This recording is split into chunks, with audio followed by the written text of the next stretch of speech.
In this video, we are going to discuss whole aspect of Ode to a Nightingale written by John Keats through MCQ.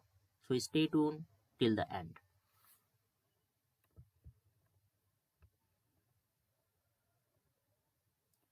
Let's begin the first question. When was Ode to a Nightingale first published? Is it 1817? Is it 1819? Is it 1821? Is it 1824? We know that maximum major odes of Keats were written in one date, that is 1819. Second question. How many stanzas are there in the poem? 6, 7, 8, 9. There are 8 stanzas in the poem. Who wrote Ode to a Nightingale? It is very easy. William Wordsworth, John Keats, P.B. Shelley, and Coleridge. So B will be the correct answer. What type of poem is Ode to a Nightingale? Is it ballad, sonnet, lyric ode, epic? So it is directly mentioned, it is lyric ode. Next, what rhyme scheme does each stanza follow? There are 8 stanzas with 10 lines. And what is the rhyme scheme in all these 8 stanzas?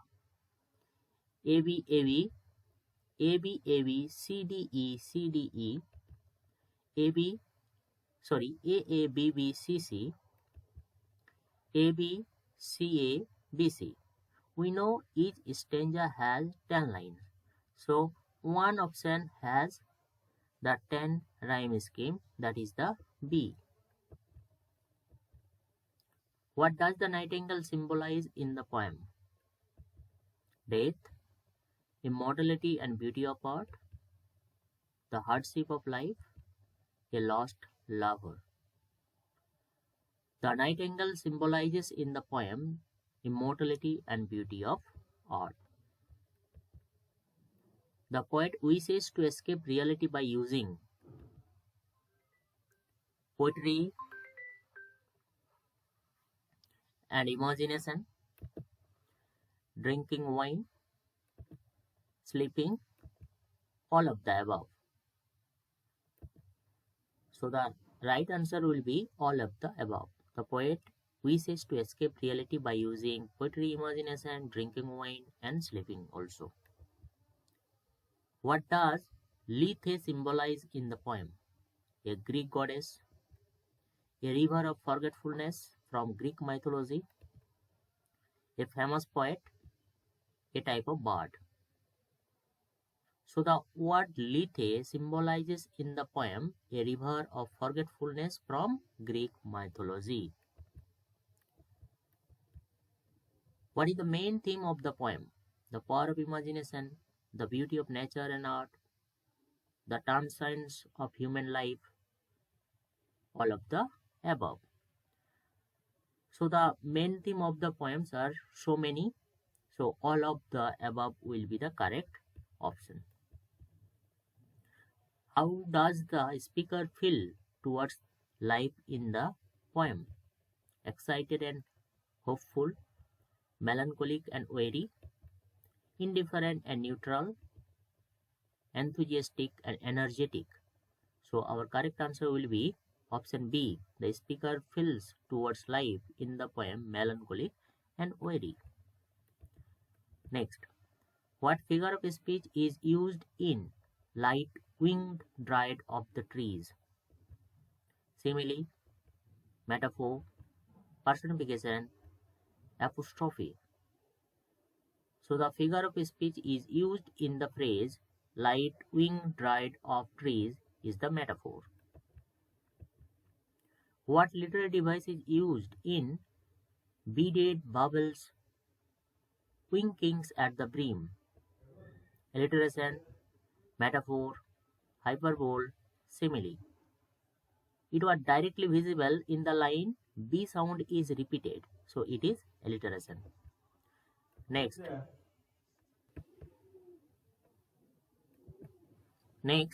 the phrase "Thou wast not born for death, immortal bard" is an example of apostrophe, irony, personification, hyperbole. And at the last it was given the exclamatory mark. At the first it was though. It means you. So it is a kind of apostrophe. The writer is addressing the bard Nightingale directly here. What poetic meter is used in the poem? Iambic pentameter, trochaic tetrameter, dactyl hexameter, free verse. So the poet used poetic meter in the poem iambic pentameter, option A. What does Hippocrene refer to the poem? A type of wine, a fountain sacred to the muses, a famous nightingale, a poetic technique. The poet uses Hippocrene to refer a fountain sacred to the muses. In which line does the poet express a wish to escape through poetry? So you have to read the line. First line is, "Duckling, I listen, and for many a time. Away, away, for I will fly to thee. Do I wake or sleep? Thou wast not born for death, immortal bard." So the line you have to choose that will suggest a wish to escape through poetry. It is the line B. Away, away, for I will fly to thee. So that will be the correct answer. What does the poet mean by "where pulses sex a few sad last grey hairs"? Youthful beauty, effect of aging and mortality, the power of imagination, the singing of the nightingale. So the line suggests here the power of imagination. Oh, sorry. How it can be the power of imagination? The effect of aging and mortality. Where palsy seeks a few sad last grey hairs. It is the suggestion of effect of aging and mortality. In the final stanza, what does the poet question? The reality of his experience, the meaning of life, the Nightingale song, the power of poetry. In the final stanza, the poet questions the reality of his experience. What is the significance of the word adieu in the last stanza? When you find the word adieu, it always means the farewell. So it signals the poet's farewell to the Nightingale song. This will be the correct answer. It shows the poet's anger. It represents eternal happiness. It is an address to a loved one. So it signals the poet's farewell to the Nightingale song. What does the poet mean by "do I wake or sleep"? It is he is unsure if his experience was real or a dream. He wants to sleep forever. He is contemplating death. He is questioning the meaning of life. So the phrase "do I wake or sleep," it means he is unsure if his experience is real or dream. What is the emotional state at the that is used at the beginning of the poem? Is it joyful, melancholy, angry, hopeful? And answer will be melancholic. How does the speaker plan to escape reality? Through death, by drinking wine, through poetry and imagination, by traveling far away.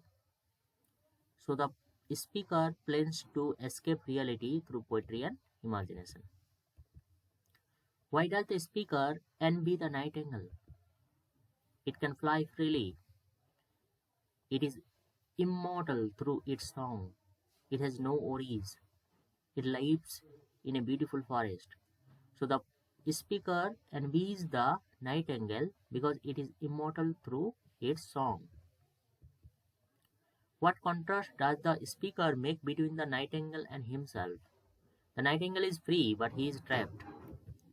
The nightingale is immortal, but he will die. The nightingale is joyful, but he is sad. All of the above.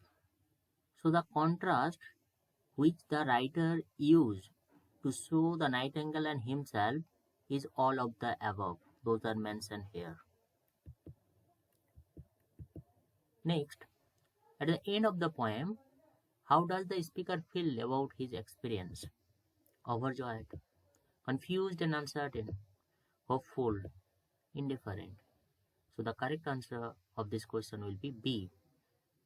The speaker feels about his experience confused and uncertain. What is the speaker's initial, means beginning, emotional state in the poem? Joyful and content, drowsy and pained, excited and restless, fearful and anxious. So answer will be drowsy and pained. The speaker compares his numbness to having consumed with substance: wine, hemlock, honey, nightshade.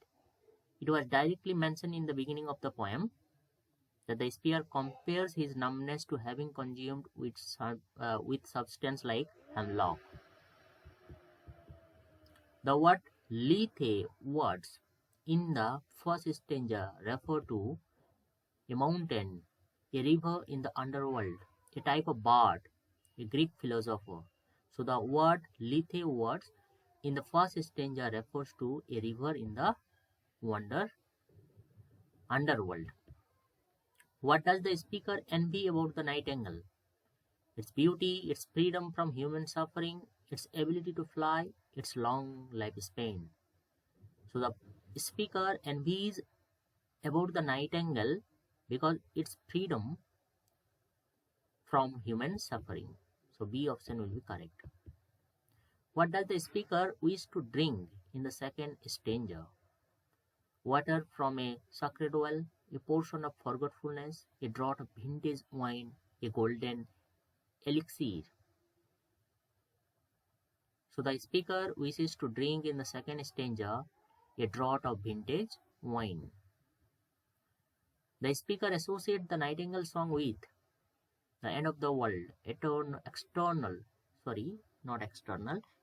beauty of joy, a prophecy of doom, a pain of lost love. So the correct option will be the B, eternal beauty and joy. What poetic device is used in with beaded bubbles winking at the brim? So alliteration also be the correct answer. Personification also will be, but alliteration at the same time will be the correct answer of this question.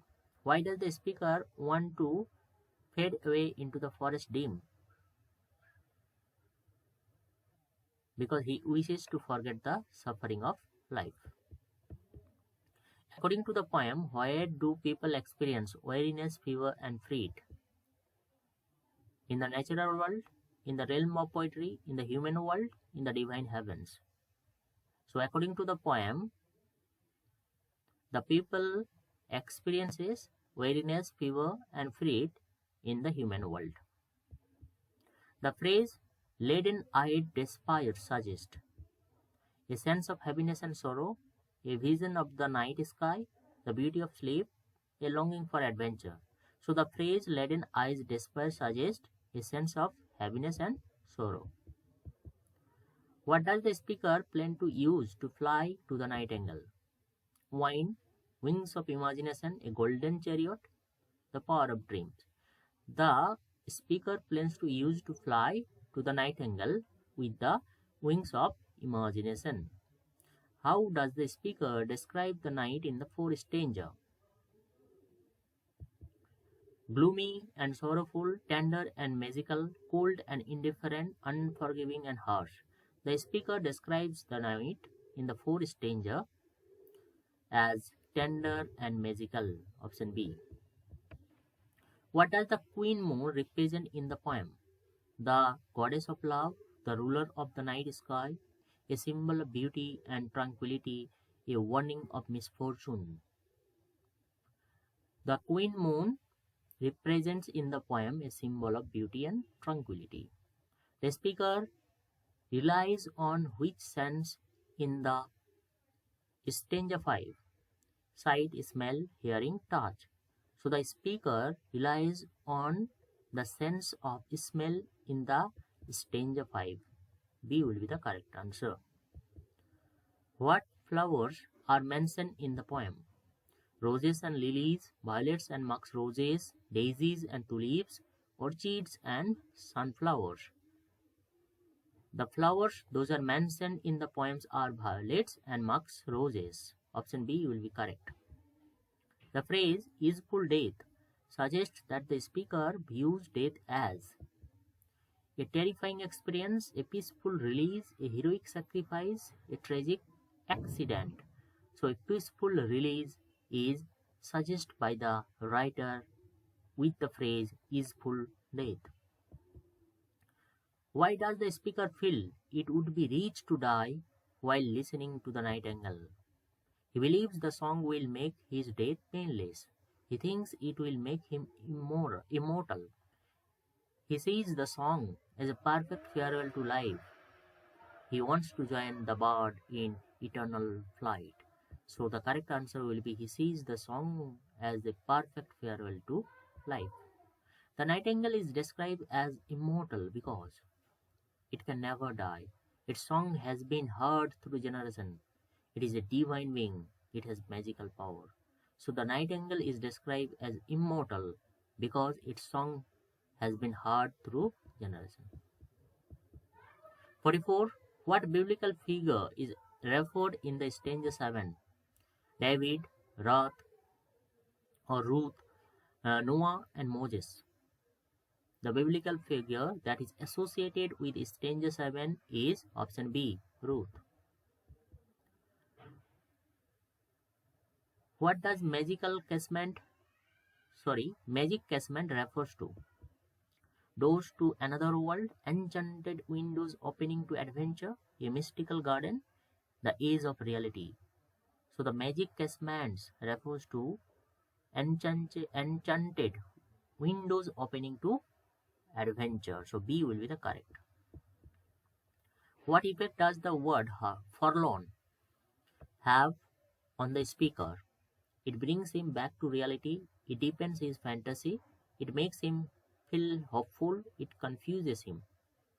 The word forlorn have on the speaker the effect of reality, means it brings him back to reality. The word adieu suggests in the poem, as I said to you, that adieu always suggests the farewell. So your answer will be option B, is bidding farewell to the bird's song. The poem ends with the speaker questioning whether he is awake or dreaming, whether the nightingale is real, whether poetry has any power, whether he should follow the bird. So the correct answer will be whether he is awake or dreaming. What is the major theme of the poem? The brutality of war, the power of nature and art to transcend human suffering, the importance of wealth and status, the triumph of love over death. So B option will be the correct. A last question of this session. What is the structure of the poem Ode to a Nightingale? Sonnet, villanelle, 8 10-line stanzas, free verse.